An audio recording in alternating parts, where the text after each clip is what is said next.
Good evening and thanks for joining us. I'm Bruce Frisco. It is Thursday, the 18th day of June, and this is CTV News. Tonight, in his own defense, an accused double murderer takes the stand in St. John. A mother's pain. Woman upset her son's convicted killer will get a new trial. And much more in store. Surprising finds at the region's newest thrift store. Live from our Maritimes News Center, this is CTV News. Here is Bruce Frisco. Good evening. A significant day in a high-profile murder trial in St. John. The man accused of stabbing two boys to death in their apartment took the stand in his own defense today and told jurors he remembers nothing. CTV's Avery McCrae has more. Roman Commissioner told the court time and time again he does not remember the day before or the morning of the day he allegedly stabbed and killed a 17-year-old boy and a 10-year-old boy in a North End St. John apartment in January of 2025. He has pleaded not guilty to 2 counts of first-degree murder. After a week's worth of testimony from Crown witnesses, the accused was the lone witness to take the stand on behalf of his defense. He told the jury about his upbringing in Ukraine and detailed his relationship with the victims as well as with witness A, whose identities are all protected under publication bans.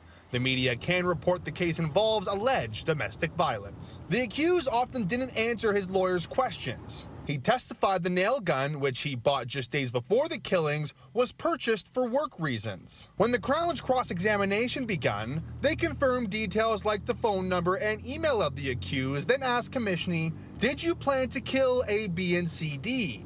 To which Commissioner testified, "I didn't plan to kill anyone." The Crown had questions about a number of things in the days leading to the murders, but Commissioner wasn't able to remember. The accused did admit to writing a letter signed 2 days before the killings in which he took full responsibility, but argued about the day it was written. When shown pictures of the boys dead in the apartment, Commissioner appeared shaken. When asked if he killed CD, who was found by the front door, Commissioner said, "I guess so," before telling the Crown, "You have pictures, you have witnesses, you have everything in your hand. I was listening over here trying to recover this horrible situation." The trial will now take a few days to allow for both the Crown and defense to prepare their final arguments. Those statements will be heard Tuesday morning, and then Justice Daryl Stevenson will give the jurors his final instructions as they prepare to make their verdict.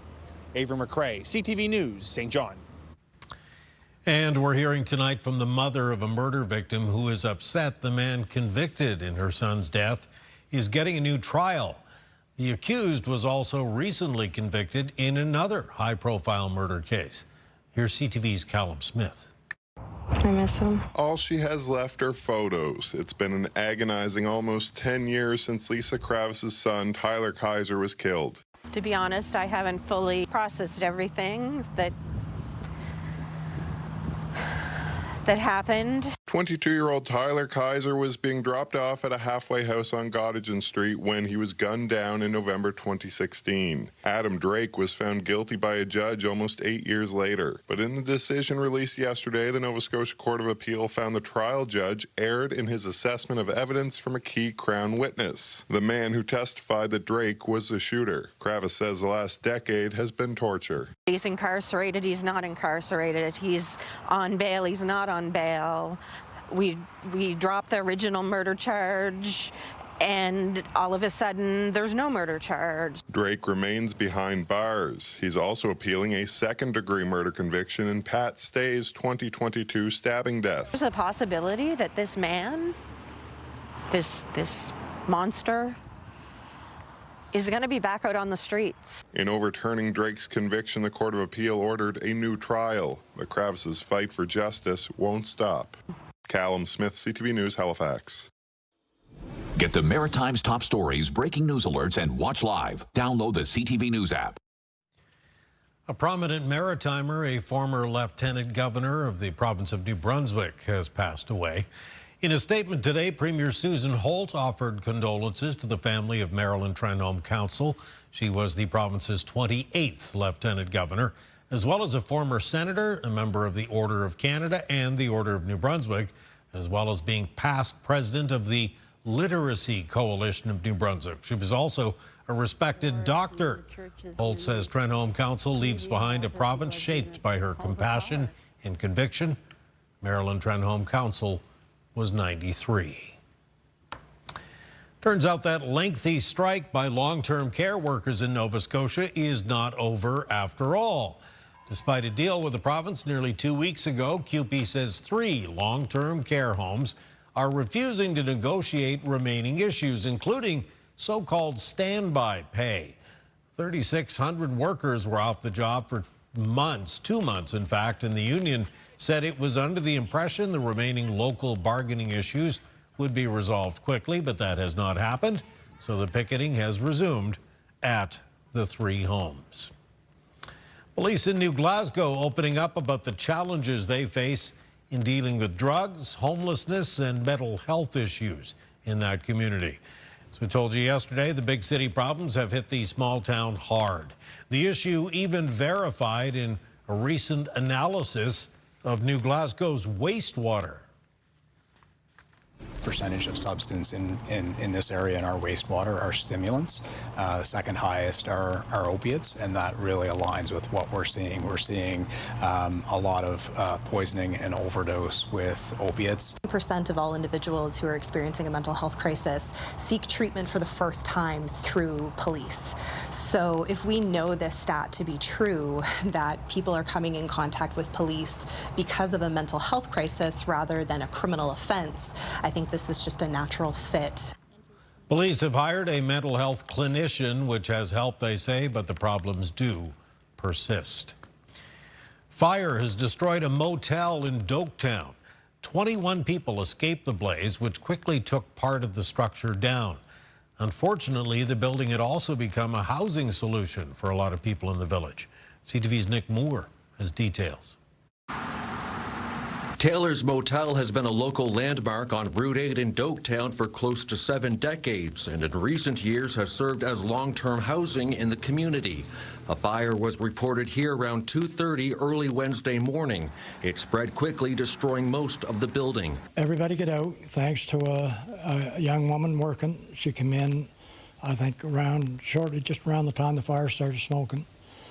And she started and woke everybody up. All 21 people in the building escaped without injury. They're very lucky that she come home when she did, because that's an older building, and it went fast, and it was like an inferno, like the flames were shooting sky high. There is still no official word on how the fire started. Almost everybody who was in the motel at the time of the fire was a longtime tenant. Everything's going to be affected here for some time. But our biggest concern was them, getting them housed and getting them looked after, and we'll still continue to keep tabs on things. The Canadian Red Cross says everybody has accommodations for now, and that it will continue to work with the community as the situation evolves. Nick Moore, CTV News, Doketown, New Brunswick.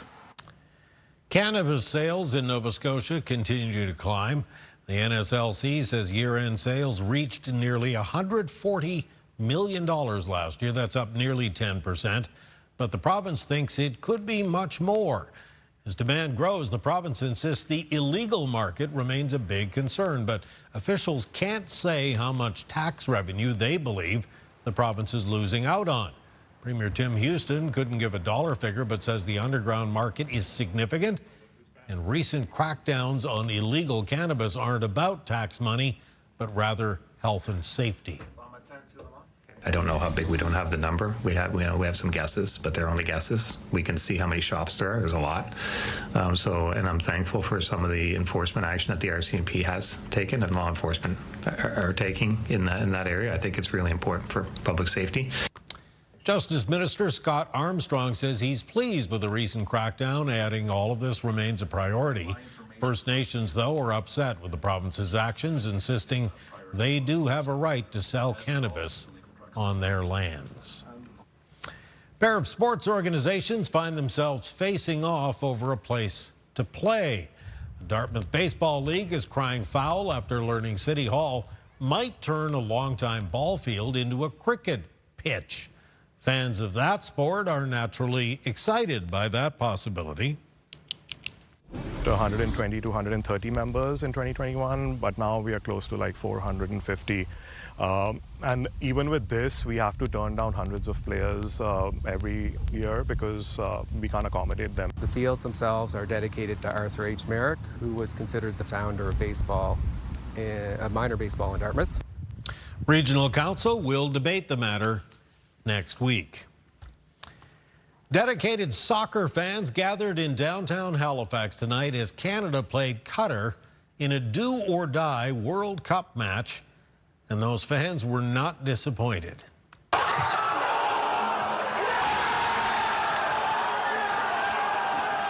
Despite the cool, damp weather, the excitement was palpable at Canada Soccer House, and Team Canada delivered an outstanding game, shutting out Qatar 6-0 on home soil in Vancouver. Goal 5 came from the local legend Jacob Schaffelberg, who was of course born in Kentville, Nova Scotia. Halifax fans thought Canada's first World Cup win was pretty darn awesome. I think all in all, great performance from the team from the start to finish. The guys really put attacking emphasis today, really needed the goals, and it looked like it came through in the result today. So I'm really happy that we made our way and everybody made their way out to have a good time today. On the downside, midfielder Ismail Kone suffered a serious leg injury. A broken leg, had to be carried off the field in a stretcher. Canada's next World Cup match is against Sweden, and that is coming up next Wednesday. Okay, still to come tonight, Kaylin's full forecast, and we will examine the soccer mania that is truly alive and well in our region and our country right now. Coming up next, though, leaving a legacy. Sailors love this harbor, and that puts us on the map in that area. Hopes are high. The Sail Grand Prix race in Halifax will leave something to grow the sport around here. That's next. Stay with us.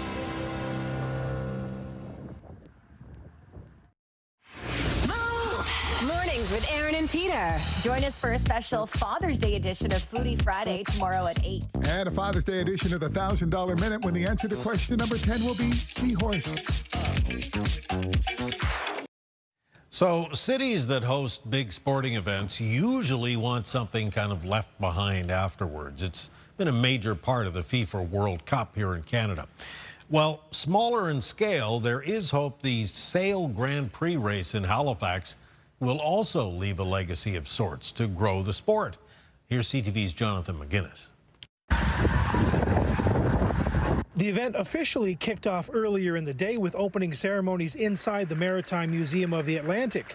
The International Sailing Circuit is bringing 13 teams to the harbor for races on Saturday and Sunday. There will be hundreds of millions of eyeballs on Halifax, whether it's through the live broadcast of the race or through the YouTube coverage and the replays that follow. Other host cities include New York, Auckland, Rio, and Geneva.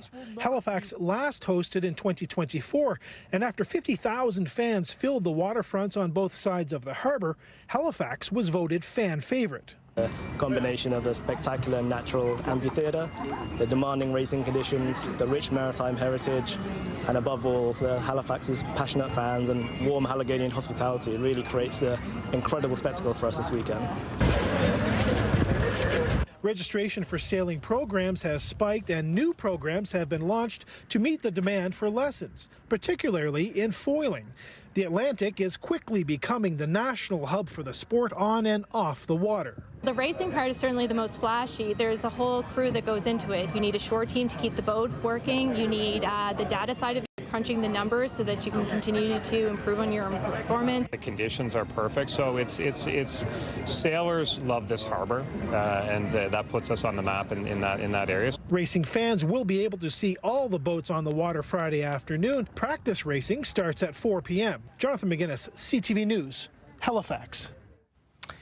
Thank you, John. Time for a quick little break here, but when we return, your complete maritime weather forecast for Sail Grand Prix and a whole lot more. Kaylin's next. Come on back.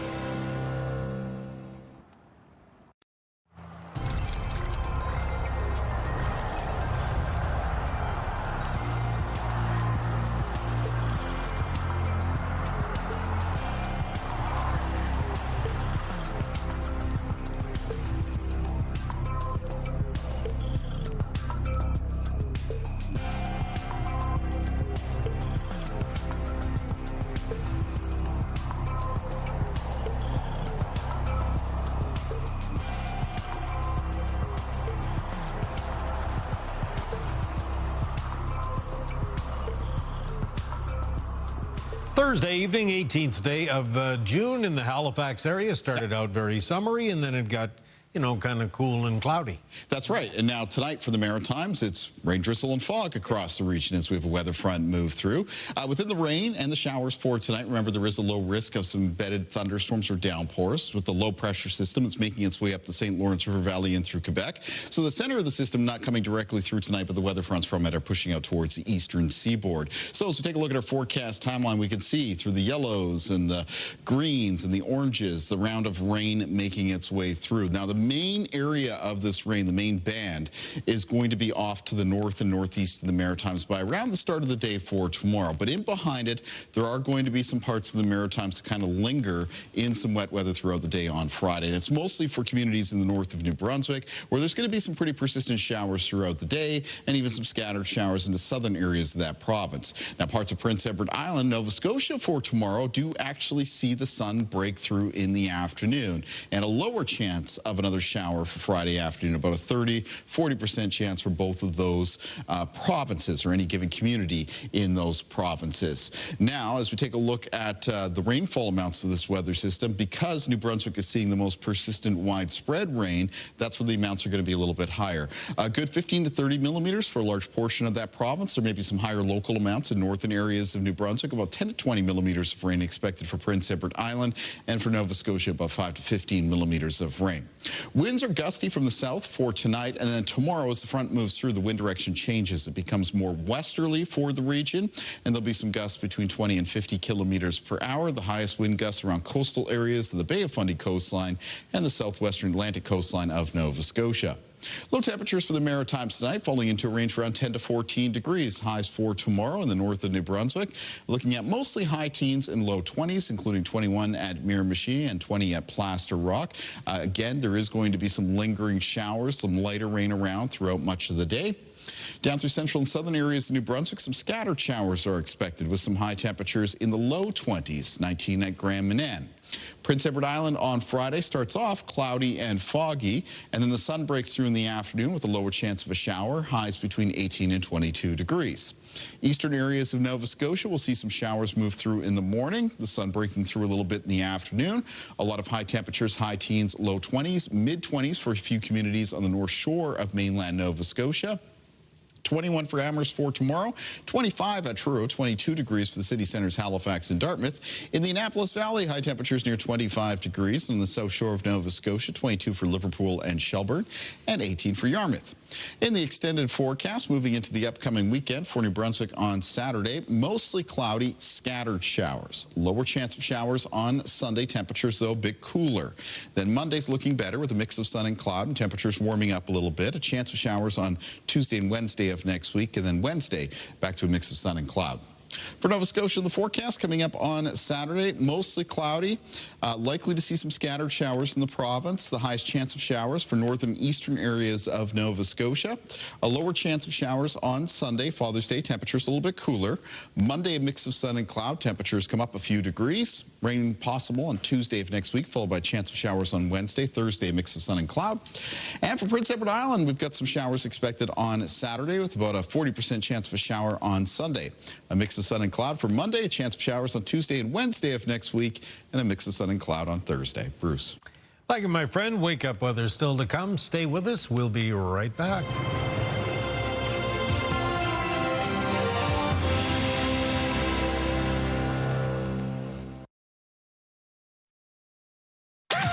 The #1 morning show in Halifax. Turk, Megan, and Amateur Alex. And home to the biggest artists.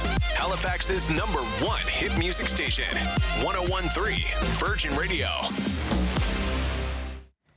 Soccer, football, the beautiful game, whatever you call it, it is hard to deny the excitement around the most played and most watched sport in the world.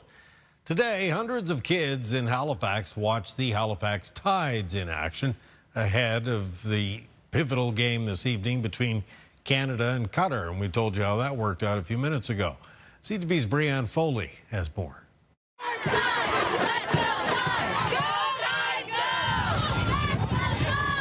Soccer just took over hockey, right, for the most popular sport for youth. Something local talent Annika Leslie is excited to see in her backyard. I know what it means to be from Halifax, and I think I can share that with my team so that we all feel the same pride that I've felt growing up.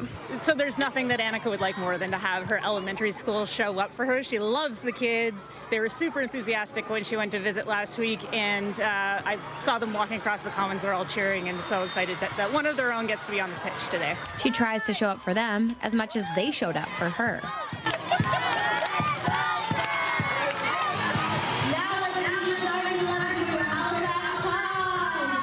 Obviously, getting to play soccer for a job is so cool, but getting to go back into the community and go see the people who raised me and getting to kind of inspire the next generation and see how that impact will continue to bring up kids for years to come is just the best thing ever. Inclusion is the top priority, especially when it comes to cultivating local talent. These girls will say, I can do that when I am older. That can be a career that I can choose to do, and I can see people that are doing that and living my dream. Brianne Foley, CTV News, Halifax.